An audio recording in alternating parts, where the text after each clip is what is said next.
All right, so get ready because today we're going to dive into a proposed solution to a really complex problem.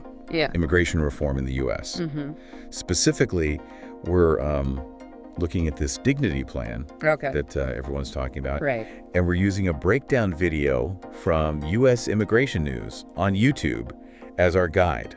I saw that one. Yeah, they did a pretty good deep dive, and Yeah. we're going to go even deeper. All right. It's got big names attached like Donald Trump Oh, wow. and Maria Elvira Salazar. Interesting. And it claims to have answers for millions of people living in the U.S. without legal status. Yeah, it's really intriguing that this plan is getting attention from both sides of the aisle. Right. Which is pretty rare for anything related to immigration. Yeah, usually it's just a political tug of war. Exactly. But before we get into the plan itself, Okay. I think it's important to set the stage. Yeah. We're talking about millions of people living in a constant state of uncertainty, unable to fully participate in society because of their legal status. Yeah. It's a situation with huge human consequences. Exactly. And historically, attempts to address this have been met with fierce debate Oh, yeah. and often resulted in, well, let's just say less than ideal outcomes. Yeah. There's a lot of baggage there. For sure. Think back to the Brewstrow program, All right. which started with good intentions, Yeah. but ended up exploiting workers. So how does the Dignity Plan try to be different? Well, the Dignity Plan tries to strike a balance. Okay. It aims to provide a degree of stability and recognition for undocumented immigrants, Okay. while addressing concerns about security and accountability. Okay. The core of it is the creation of a new category called dignity status. Okay. So dignity status. Yeah, It sounds nice, right. but what does it actually mean? It's not a direct path to citizenship, Okay. which is a key point. Right. It's more of a middle ground. Think of it as a way to acknowledge the contributions of those who've built lives in the U.S. Okay. without immediately granting them full citizenship. So it's like a conditional acceptance. Yeah, you could say that. But what are the conditions? Right. What do you have to do to qualify for this dignity status? There are several requirements. Okay. First, you need to have lived in the U.S. for at least 5 years. 5 years. Then you have to have a clean criminal record, prove you've been paying taxes, Okay. and agree to pay restitution. Restitution. We're talking about a $5,000 payment spread out over 7 years. That's a pretty hefty chunk of change. Yeah, it is. I'm guessing that's meant to address concerns about undocumented immigrants being a burden on the system. Exactly. The plan is very deliberate in highlighting that this is not a free pass. Okay. There are also regular check-ins with authorities and a requirement to maintain a good reputation in the community. Okay. It's all designed to show that this is about taking responsibility Yeah. and contributing to society. But let's say you meet all these requirements. No. Or you get this dignity status. What does that actually get you? It gives you the legal right to work, move freely within the U.S. Okay. and even travel abroad. Wow. Imagine for the first time being able to visit family in your home country Yeah. without fear of not being able to return. Yeah, that's huge. But it's important to remember you're not a citizen. Right. You're in this in-between space. Right. And it seems like the plan acknowledges that some people might want to go further. Yeah. They might want to aim for full citizenship. So how does that work? That's where redemption status comes into play. Redemption status? It's the next level. Okay. The potential stepping stone to citizenship. But it's not easy. Okay, let's unpack that a bit. Sure. What does it take to reach this redemption status? It builds on the requirements for dignity status. Okay. You have to complete the entire dignity program, which means fulfilling all the conditions we talked about earlier. All those requirements. On top of that, you need to demonstrate English proficiency, Oh. engage in community service, and you guessed it, Another fee. pay another $5,000 in restitution. So it's like a double down on proving your commitment. Yeah. It's interesting that they chose the word redemption. It's a loaded term, for sure. It implies that there's something to be redeemed from, Right. which might rub some people the wrong way. Yeah, I can see how that framing could be problematic. Definitely. It feeds into the narrative that undocumented immigrants are somehow inherently guilty or need to atone for something. Right. And that's where things get really interesting. Okay. This language is likely a strategic choice to appease certain political factions by framing it as redemption. Yeah. The plan's proponents are trying to make it more palatable to those who might otherwise be resistant to any form of immigration reform. It's a political tightrope walk, isn't it? It is. Trying to balance the needs of undocumented immigrants Yeah. with the political realities of getting something like this passed. Absolutely. And that brings us to a crucial question. Okay. Does this plan actually stand a chance? That's a good question. I mean, we've seen plenty of immigration reform attempts crash and burn in the past. Yeah, good point. Yeah. So is this time different? We'll see. Does the Dignity Plan have what it takes to actually become law? Right. And if it does, what does that mean for the millions of people it's supposed to help? Those are the million-dollar questions. Yeah. We're about to dig into that, but first, let's take a quick pause. Okay. When we come back, we'll explore the potential consequences of this plan, Okay. both the good and the bad. All right. We'll also look at whether it truly lives up to its name Okay. and offers a pathway to a more dignified life. Right. Sounds good. Stay with us. Okay, so we've laid out the basics of the Dignity Plan. It's this multi-tiered system, lots of requirements, Right. a long road to potential citizenship. Right. But let's shift gears a little bit and look at what this actually means for the people involved. Yeah. Is this truly a path to a more dignified life, Okay. as the name suggests? That's where the analysis gets really interesting. Okay. On the one hand, it's hard to deny that this plan offers a level of stability and security Yeah. that's currently missing for millions. Right. Imagine the relief of being able to work legally, Yeah. travel without fear, Right. contribute openly to your community. Yeah. That's huge. It's like finally being able to exhale, Yeah. right? No more looking over your shoulder. Yeah. No more living in the shadows. Precisely. And remember that emphasis on restitution and self-sufficiency. Yeah. It's not just about appeasing critics, it's about shifting the narrative. Okay. Instead of being seen as a burden, Right. these individuals are actively demonstrating their commitment to being contributing members of society. But as some people might push back and say, Yeah. hold on, isn't this creating a second-class system? I mean, you're granted certain rights, Right. but you're still denied full citizenship. Yeah. That feels like a pretty big caveat. You're hitting on a crucial point. Okay. The lack of a direct path to citizenship for those with dignity status raises some serious questions about equity. Yeah. Is this truly just? Or is it perpetuating a form of permanent limbo? Right. It's something critics are definitely grappling with. And let's not forget the financial burden. Yeah. $5,000 is a significant barrier to entry for many. Right? And then there's another $5,000 Exactly. if you want to pursue redemption status. Yeah, That's a lot of money, it is. especially for folks who are already struggling. It's a cost-benefit analysis Right. that each individual will have to weigh carefully. Yeah. The plan's supporters argue that the long-term benefits, the stability, the peace of mind, Yeah. far outweigh the initial costs. Okay. But it's naive to think that this financial hurdle won't create hardship for some. Okay, so let's play devil's advocate for a moment. Right. Let's say this plan does become law. Okay.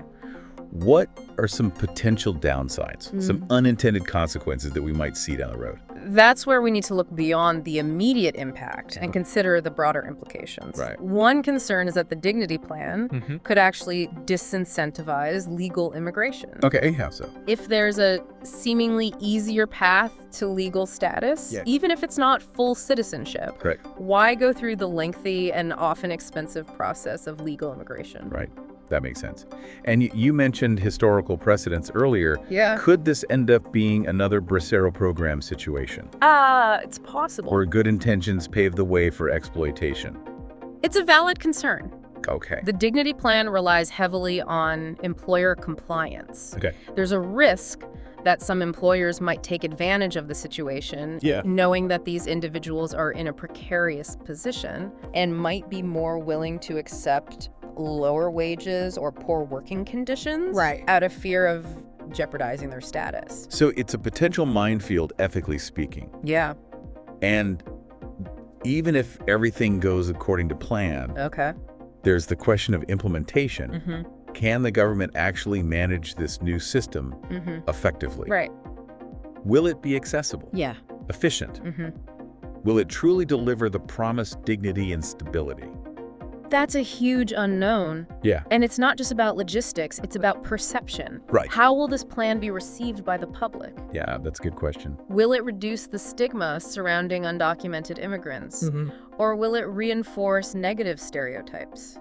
We're talking about a fundamental shift in how we as a society view immigration and belonging. For sure. It's bound to spark some intense debate. Definitely. And honestly, I think that's a good thing. Yeah. We need to have these conversations, even if they're uncomfortable. Absolutely. The Dignity Plan, regardless of whether it becomes law, has already started a crucial conversation. Okay. It's forcing us to confront the complexities of immigration, Yeah. to look beyond the statistics and see the human stories, and to grapple with our own beliefs about what it means to be American. It's not just about policy, it's about values. Yeah, exactly. It's about who we are as a nation.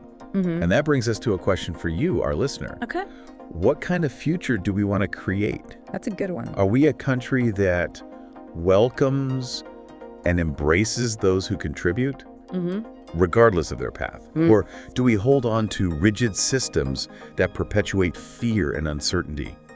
It's a question worth pondering because the decisions we make today, the conversations we have now, will shape not only the lives of millions of immigrants, but the very fabric of our society for generations to come. Wow, it really is a lot to think about. Yeah, for sure. We've gone from the nuts and bolts of this plan to some pretty profound questions about our national identity. Yeah, and that's what makes this whole conversation so fascinating. Right. It's not just about immigration policy. It's about who we are as a nation and what we value. You know, it reminds me of a quote I read recently from a sociologist who was talking about immigration. They said, every immigration debate is ultimately a debate about ourselves, about the kind of society we want to be. That's spot on. Yeah. And the Dignity Plan, whether it succeeds or fails, forces us to confront those fundamental questions. For sure. It asks us to look in the mirror and decide what kind of reflection we want to see. Do we want to see a country that's open and welcoming, that recognizes the contributions of everyone who calls this place home? Or do we want to see a country that's closed off, fearful, and divided? It's a choice we all have to make, both individually and collectively. And it's a choice that has real consequences, not just for immigrants, but for all of us. Yeah, I think that's an important takeaway from this whole deep dive. Definitely. It's easy to get caught up in the details of the plan, the requirements, the political maneuvering. But at the end of the day, it's about something much bigger. It's about the kind of society we want to live in, the kind of legacy we want to leave for future generations. Exactly. And as we wrap up this deep dive into the Dignity Plan, we want to leave you with one final thought. All right, I'm ready. It's not enough to just understand the mechanics of this plan. We need to engage in thoughtful, nuanced conversations about the values and principles that underpin it. For sure. We need to listen to diverse perspectives, challenge our own assumptions, and be willing to grapple with the complexities of this issue. It's not easy, but it's important. Because ultimately, the future of immigration in this country is not just about laws and policies. It's about who we are as a people. And on that note, we want to thank you for joining us on this deep dive. It's been a pleasure. We hope it sparks some curiosity, some critical thinking, and maybe even some healthy debate. For sure. Keep exploring, keep questioning, and keep the conversation going. Thanks for having me. Of course. Thanks for coming. Hello everyone, welcome back to our channel US Immigration News. We hope you are doing great. Well, in today's video, we will be talking about forecasting the 2025 US Employment-Based Green Card Visa Bulletin. The US Visa Bulletin is essential for individuals apply for employment-based green cards as it sets priority dates that are determined when applicants can proceed with their applications. Understanding past trends and the forecasting future movements in priority dates is crucial for navigating the green card process. This analysis focuses on the 2025 Visa Bulletin, offering insight into the expected shift for EB1, EB2 and EB3 categories. The US operates on a fiscal year from October 1st to September 30, but the Visa Bulletin typically discusses the calendar year. The focus here is on movement from January to December 2025 with emphasis on key employment-based green card categories. EB1 for individuals with extraordinary abilities for or multinational executive EB2 for professionals with advanced degree or exponential abilities, and EB3 for skilled workers and other professionals. Trends from the 2023 and 2024 Visa Bulletin offer useful context for the 2025 forecast. In 2023, countries like Mexico, the Philippines, China, and India experienced notable changes. Mexico and the Philippines had fluctuations in the EB2 and EB3 categories, with EB1 staying mostly current throughout the year. For China, EB1 remained steady for much of 2023, while EB2 and EB3 showed slower but consistent progress. India faced significant retrogression, particularly in the EB1 and EB3 categories, though there were some positive shifts by 2024. Countries outside these high-demand regions, like the rest of the world, saw more stable movement in EB1 and EB2 and EB3 categories. Looking ahead to 2025, the forecast suggests a mix of stability and continued challenges for countries like Mexico and the Philippines. EB1 is expected to remain current, and EB2 and EB3 will see steady progress.